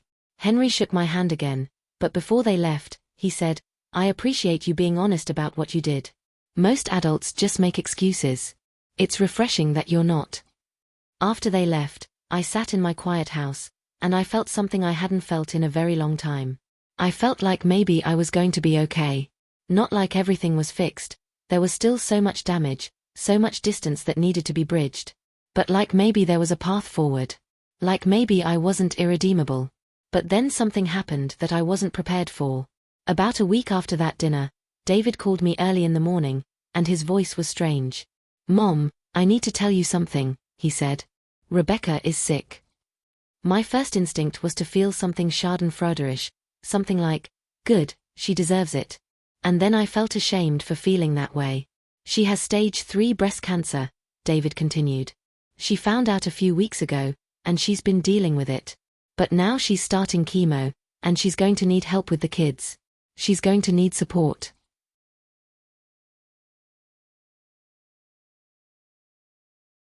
David, I'm so sorry, I said. And I meant it. Rebecca had been cruel to me, but she didn't deserve cancer. No one deserves cancer. The thing is, David said, and I could hear the guilt in his voice, even though we're not married anymore, we have a family. And I'm going to be there for her because she's the mother of my children. And I was wondering if you'd be willing to help too. I didn't hesitate. Yes, I said. Whatever she needs. Whatever you need. You don't have to do that, David said.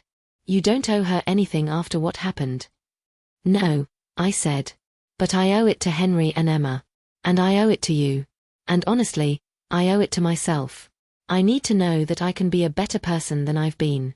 And that means helping someone I don't particularly like, someone who's been unkind to me, because that's what a good person does. So I started spending time at Rebecca's house.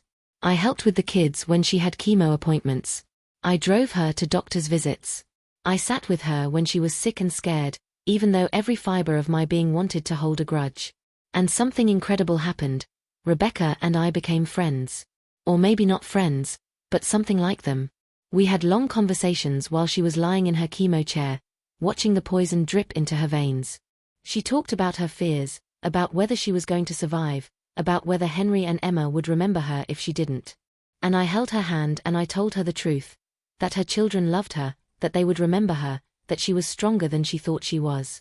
She apologized to me one day, about 3 weeks into her treatment. She said, "I was cruel to you. I thought you were someone I could look down on, and I realize now how much I needed to do that because I was so insecure about my own life. And I'm sorry. I forgive you," I said. And I did. Because I understood, finally, what forgiveness actually meant. It didn't mean that what she'd done hadn't hurt me. It just meant that I wasn't going to let it define my relationship with her anymore. Rebecca survived. Not without a lot of suffering, not without both of us crying together on several occasions, but she survived. And by the time she was declared cancer-free, something had shifted. We'd bonded through shared vulnerability, through her fear and my compassion, through the experience of facing mortality together. She even invited me to a family dinner once she was feeling better. She cooked, her energy still wasn't great, but she insisted. And we all sat around her table, and it felt like we were a family. Not a perfect family, but a real one. Complex and messy and somehow still functioning. It's now October of 2025, almost exactly 1 year after I started volunteering at the hospice, almost exactly 3 years after that December dinner when everything fell apart. I'm 69 years old. My hair is mostly grey now, though I keep it colored because I still care about my appearance, still believe in taking care of myself. My hands shake sometimes when I'm tired, a reminder of all those years of work, all those times I held other people's hands while they died. I've been thinking a lot about what this story means. I've been thinking about what I want to tell you, the person listening to this, the person who's been with me through this entire journey of betrayal and revenge and, ultimately, redemption of a sort. The truth is, this isn't really a story about revenge. Oh, I thought it was for a long time. I thought I was going to tell you a story about how I was wronged and how I made my wronger right by hurting them back. But that's not what this is. This is a story about what happens when you finally have power and you're not sure what to do with it. This is a story about a woman who spent her entire life putting everyone else first, and who, when she finally got something for herself, couldn't figure out how to keep it without turning into someone she didn't want to be. This is a story about the difference between being right and being good. Here's what I know now that I didn't know 3 years ago: being right doesn't matter. You can be right about every single thing. You can be right that your son was trying to manipulate you, right that his wife was cruel, right that he hadn't appreciated everything you'd sacrificed for him. But being right doesn't buy you anything. Being right doesn't give you a relationship with your grandchildren. Being right doesn't make you feel good at the end of the day. Being right just makes you alone, sitting in your house with your money and your rightness, wondering where everyone went. The hardest part of all of this, harder than the private investigator, harder than the folder of evidence, harder than the conversation in my kitchen, has been accepting that I was wrong. Not about what I knew about David's business practices, not about my reasons for being angry, but about what I chose to do with that knowledge. I chose to weaponize information. I chose to hurt someone I loved to protect myself. I chose power over connection. And then I had to live with the consequences of that choice. But here's the thing I didn't expect: those consequences also included redemption. Because once I stopped trying to be right, once I started trying to be good, things changed. I have a relationship with David now. It's not perfect. There are still moments when he looks at me and I can see the memory of what I did, the hurt I caused. But we have a relationship. We have dinner together sometimes. We talk about real things. I babysit for Henry and Emma. Last month, I helped Emma with her college essays. This month, I'm going to help Henry move into his dorm. I have a friendship with Rebecca. I never thought that would happen. When she was going through chemo, when I was sitting with her, when I was holding her hand while she cried about potentially losing her life, I realized that all the anger I'd held toward her was just old pain. It didn't have anything to do with her as a person, and everything to do with my own fear and insecurity. I still work at the hospice. I still sit with dying people and hold their hands. And I tell them my story sometimes, not all of it, but the parts that matter. I tell them that revenge doesn't work the way they think it will. I tell them that power doesn't make you happy. I tell them that the only thing that actually matters is connection, to people, to purpose, to something bigger than yourself. I've also started a blog. I know that sounds strange, a woman my age, writing on the internet about her experiences. But I did, because I realized that my story needed to be told. Not to justify what I did, but to show what's possible after you've done something terrible. I get messages from people who've read about my experience. Mothers who are estranged from their children. Children who are estranged from their parents. People who've done things they're ashamed of, things they thought they could never come back from. And I tell them, you can come back from it. It's not easy. It's not quick. It's going to require humility and honesty and a willingness to be wrong. But you can do it. Last week, I got a message from a woman who said, my daughter won't talk to me. We had a fight about money, and I said some really cruel things. I thought we'd never come back from it. But reading your story made me think that maybe we could. I'm going to try. And I cried when I read that, because I realized that maybe my pain had meant something. Maybe my mistake could help someone else avoid making the same one. I've also had to confront some truths about myself that I'm not entirely comfortable with. I had to accept that I'm capable of being vindictive. I had to accept that I'm not the purely good, purely selfless person I thought I was. I had to accept that I have a shadow side, a part of me that wants to hurt people who hurt me, a part of me that's willing to use whatever power I have to protect myself. But accepting those truths has also freed me. Because now that I know what I'm capable of, I can make conscious choices not to be that person. I can choose differently. I can choose compassion. I can choose understanding. I can choose to be the person I actually want to be, instead of the person I was claiming to be. That's the real revenge, if you want to call it that. The real power. It's not in hurting people who've hurt you. It's in refusing to become someone you don't want to be, even when you have every reason to, even when you have all the justification in the world. 2 nights ago, I had dinner with David, Rebecca, Karen, David's therapist girlfriend, who is now David's fiancée, and they're getting married next June, Henry, Emma, and my sister Linda. We sat around my table, and we laughed, and we told stories, and at one point, Henry looked at me and said, I'm really glad you didn't totally ruin my dad's life when you had the chance. Everyone laughed, but I felt tears in my eyes. Because that statement, delivered with typical teenage sarcasm, contained so much truth. I could have ruined his life. I had the information, the power, the motivation. And I didn't. And that moment of choosing not to, was the beginning of everything else. I want to tell you something that I've realized at the end of all of this. I want to tell you that money doesn't matter. I want to tell you that power doesn't matter. I want to tell you that the only thing that matters is love and connection and being honest with the people you care about. But that's not entirely true. Money matters. Power matters. These things matter because they're what give us the ability to hurt people or help people. They matter because they reveal who we are when we finally have them. What I know is that at the end of my life, I won't care about the money I have. I won't care about the revenge I almost took. I will care about my son. I will care about my grandchildren. I will care about the people I've helped. I will care about whether I was someone worth knowing.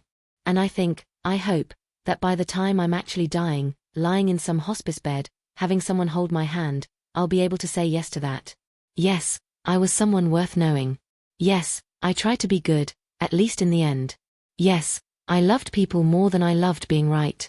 If you've made mistakes, if you've hurt people, if you've done things you're ashamed of, I want you to know something, it's not too late. It's never too late to apologize. It's never too late to try. It's never too late to become someone different than who you've been. I'm not saying it will be easy. I'm not saying the person you hurt will automatically forgive you. I'm not saying that everything will go back to the way it was before. What I'm saying is that you have a choice. You can keep running from what you've done, or you can turn around and face it. You can keep hurting people to protect yourself, or you can try something different. You can keep being right, or you can try being good. I chose to try being good. And it saved my life. The money is still there. I'm still comfortable. I still have security. But it doesn't define me anymore. The power I had, the ability to destroy my son's life with the information I'd gathered, I let go of that. I destroyed the evidence. I chose forgiveness over leverage. And in doing that, I found something infinitely more valuable than power. I found my son again. I found my grandchildren again. I found myself again. The version of myself that I actually liked, that I could actually live with. So here's my final message to you, the person listening to this. If you're feeling betrayed right now, if you're feeling angry, if you're feeling like you need to hurt someone to make yourself feel better, I understand. I've been there. I've lived in that place of rage and resentment and the desire for revenge. But I'm asking you to pause. I'm asking you to think about what you actually want. Do you want to win? Or do you want to be happy? Because those aren't always the same thing. Sometimes winning costs you everything else. And if you choose happiness, if you choose connection, if you choose to try being good instead of being right, then I'm telling you from experience, it's worth it. It's so worth it. I'm Patricia. I'm a 69-year-old retired ICU nurse. I've spent 43 years watching people die. I've spent the last year learning how to live. And I'm here to tell you that redemption is possible. Change is possible. Love is possible. Even after everything. Especially after everything. Asterisk if you've been following Patricia's story, and if any part of it resonated with you, I want to ask you something. I want you to comment below. Tell me, have you ever been in a situation where you had power over someone and had to choose what to do with it? Have you ever had to choose between being right and being good? Share your story. Share your experience. Because every time you do, you're giving someone else permission to tell their story too. And that matters. That changes things. Asterisk. Asterisk and please, check the description box below. I've compiled dozens of stories just like this one. Stories about betrayal, about revenge, about the choice to become someone different. I've compiled them because I believe that knowing we're not alone in our pain is the first step toward healing that pain. Asterisk. Asterisk, thank you for being here. Thank you for listening. Thank you for letting me share this with you. It's April 2026 now. Spring has come again, the third spring since all of this started. The world keeps turning. Time keeps moving. And life, somehow, continues. I'm sitting in my garden on a Saturday afternoon. The cherry blossoms are falling, pink petals on green grass, and I'm thinking about how I never used to have time for moments like this. Moments of stillness. Moments of just being, without doing. David and Karen are getting married in 2 months. I'm invited, of course. I'm invited to be there as David's mother. As his family.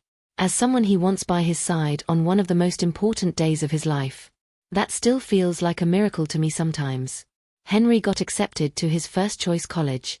He's going to study business, something we joked about, given his family history, but he's also taking a minor in philosophy, and he told me recently that he wants to study ethics specifically. I wonder if he's thinking about his family when he says that. I wonder if my story, or David's story, or our family's story of betrayal and redemption, is somehow influencing the choices he makes about how to live his life. Emma is still in high school, but she's already talking about majors. She thinks she might want to be a psychologist, like Karen. She's been reading a lot lately, everything she can get her hands on about family dynamics and trauma and how people change. I gave her a copy of my blog posts, and she read them, and she said, "Grandma, you were really messed up for a while there." I said, "Yes, I was." She said, "But you tried to fix it. That matters." I'm learning things from my grandchildren that I never learned from my own parents. I'm learning that honesty is more important than saving face. I'm learning that admitting you were wrong is a sign of strength, not weakness. I'm learning that people are capable of more forgiveness than we give them credit for, if we're willing to ask for it.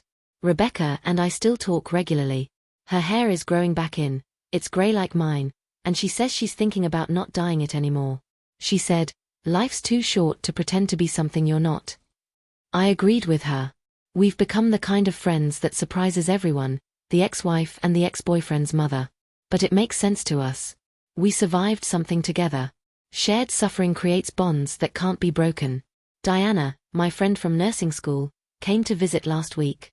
We haven't been able to see each other as much since I retired, but we try to stay connected. She looked at me and said, "You're different. You seem lighter."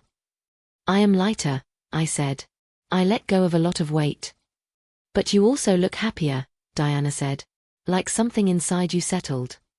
I think she's right. Something did settle. I'm no longer at war with myself. I'm no longer trying to be someone I'm not. I'm no longer carrying the weight of secrets and shame and unspoken anger. I got a message on my blog yesterday from the woman I mentioned earlier, the one who had been estranged from her daughter. She wrote, "I took your advice. I apologized. I told my daughter everything, the things I'd said, the ways I'd hurt her, the fact that I'd been wrong. She didn't forgive me right away. But we had dinner together last week, and she cried, and I held her, and I think we're going to be okay. Thank you for showing me that it was possible." I cried when I read that message. Because that's what I want this story to do. I want it to show people that change is possible. That redemption exists. That just because you've done something terrible doesn't mean you're a terrible person forever. I've been thinking about what I would say to Patricia from 3 years ago, the version of me who was so angry and so hurt and so certain that I was justified in using every ounce of power I had to hurt my son. What would I say to her? I think I would say, I understand why you're angry.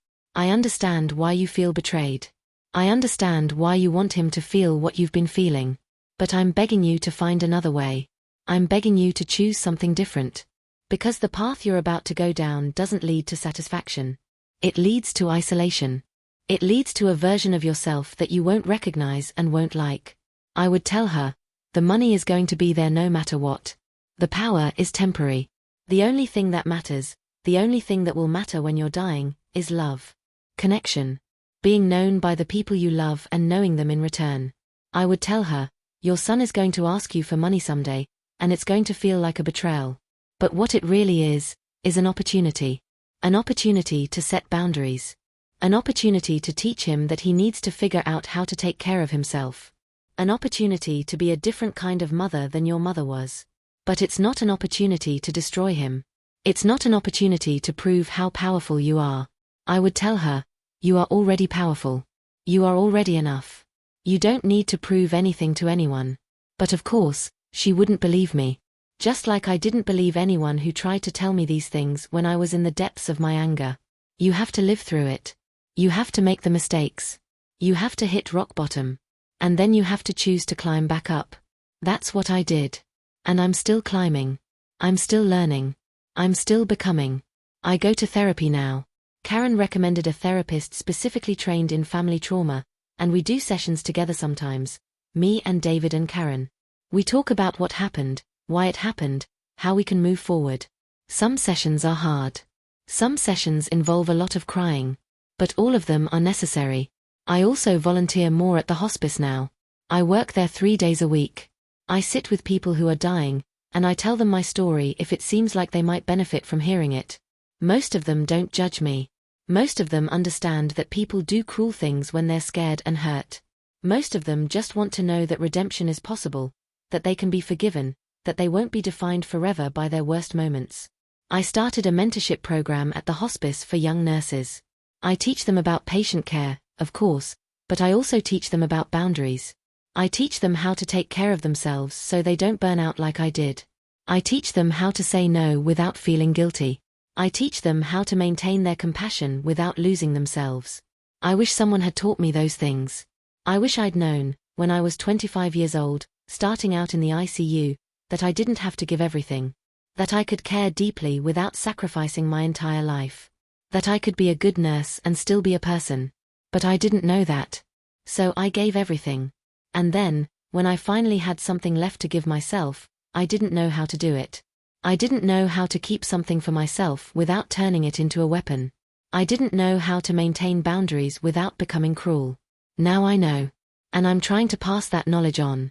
My mother calls me now. We talk more regularly. We've rebuilt our relationship in a way I didn't think was possible. She said to me recently, I'm proud of you, Patricia. I'm proud that you were able to do something I couldn't. I'm proud that you were able to forgive me. I'm proud of you too, I said.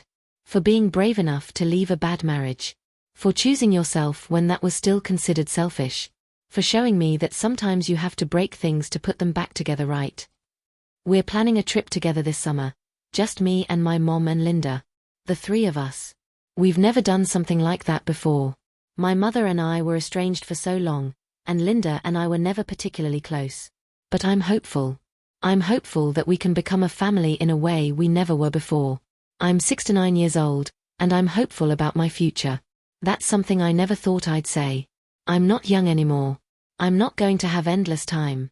But I have more time than I might have had if I'd gone down the path of revenge instead of reconciliation. I have time to spend with my grandchildren. Time to see them grow into adults. Time to influence them, hopefully, in positive ways. Time to show them through my example that people can change, that mistakes can be repaired, that love is stronger than anything else. That's more than enough. Here's what I know, at the end of all of this, revenge is a lie we tell ourselves. We tell ourselves that if we hurt the person who hurt us, we'll feel better. We tell ourselves that if we win, if we prove that we were right and they were wrong, it will heal something inside us. But it doesn't work that way. What actually heals us is forgiveness. Not forgiveness of the other person necessarily, though that helps, but forgiveness of ourselves. Acceptance that we did something wrong, that we acted from a place of pain, that we're not permanently defined by our worst moments. I forgive myself now. It took me 3 years, but I do. I forgive the woman who was so angry she became someone she didn't recognize. I forgive the woman who tried to destroy her own son. I forgive the woman who let her pain become weaponized. And in forgiving myself, I've become someone I actually like. Someone I can actually live with. If you're listening to this, and if you're in a place of pain right now, if you're in a place of anger, if you're in a place where you're considering doing something you know you'll regret, I'm asking you to pause. I'm asking you to think about the person you want to be. Not the person you are right now, when you're hurting, but the person you actually want to be. And then I'm asking you to become that person. Not because it will be easy. Not because it will change things immediately. But because you deserve to be that person. You deserve to like yourself. You deserve to look in the mirror and see someone you respect. It took me 68 years to figure that out. I don't want you to take that long. Be honest. Be humble. Be willing to apologize. Be willing to change. Be willing to forgive yourself and the people you love. Because life is short. And we're all just trying to figure out how to be decent to each other. I'm Patricia. I'm a retired ICU nurse. I've spent the last year learning how to live instead of just surviving. And I'm telling you, it's possible. Change is possible.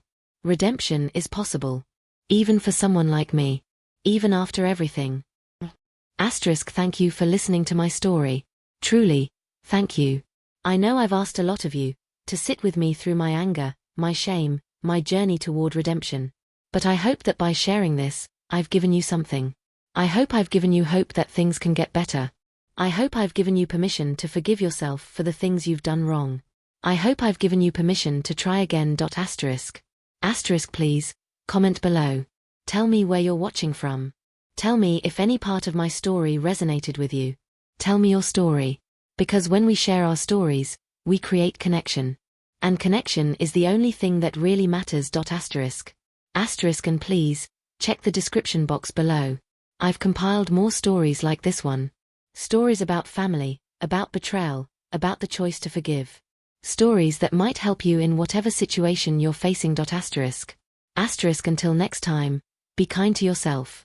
Be kind to the people you love. And remember, it's never too late to change.